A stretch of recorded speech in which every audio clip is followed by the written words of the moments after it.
Hi there, welcome back. My name is Shabna Makrami and this is News in 5. Let's get back into the Human Rights Council report. To deepen the assessment of the Human Rights Council's report, let's focus on the origins of most low-wage temporary foreign workers and compare their work conditions and pay in Canada versus their home country. So let's look at this chart where it outlines origin of low-wage to temporary foreign worker. Most low-wage temporary foreign workers in Canada come from countries with significant economic disparities compared to Canada. The top countries of origin for these workers typically include Mexico, Guatemala, Jamaica, the Philippines, India.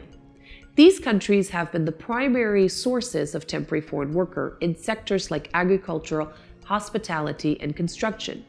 Workers from these regions often migrate to Canada due to the higher wages and better working conditions compared to their home countries. Let's compare the average wage and working conditions in Canada with those in working home countries for similar low-wage positions. So for example, Mexico will earn $5 US compared to in Canada, which is $15.83.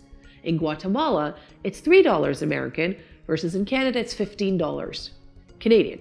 Jamaica, $6 US, and in Canada, it's $16.75. Philippines, $7 US, and in Canada, $17.34. And in India, an average worker will make $4 US versus in Canada, $16.29. As you can see, a temporary foreign worker in Canada earns significantly higher wages than they would in their home countries. For instance, temporary foreign worker from Mexico working in Canada can expect to earn over 20 times more per hour than they would back home.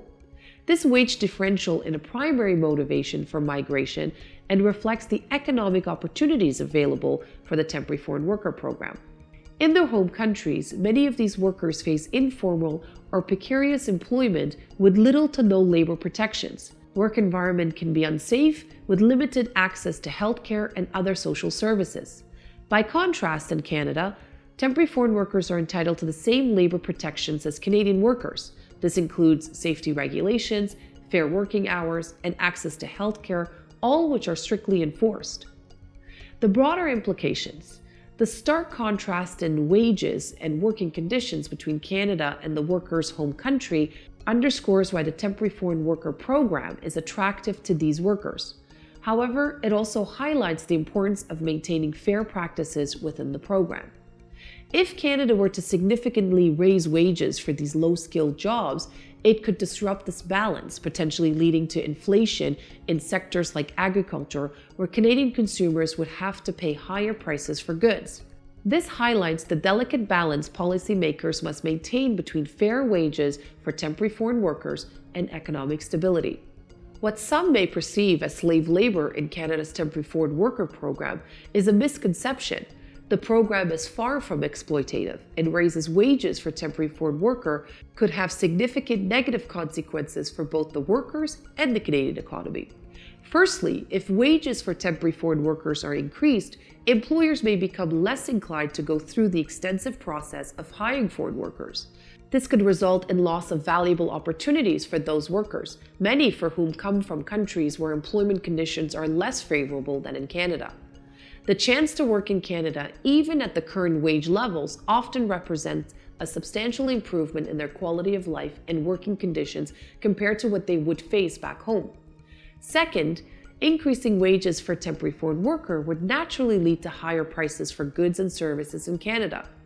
In an already expensive economy, this could place a further burden on Canadian consumers. Are Canadians truly prepared to pay more for everyday products and services in order to accommodate wage increases for temporary foreign workers? While promoting fair labor practices is essential, it's important to recognize the balance that must be maintained to avoid unintended economic consequences that could negatively impact both the workers and the broader Canadian economy.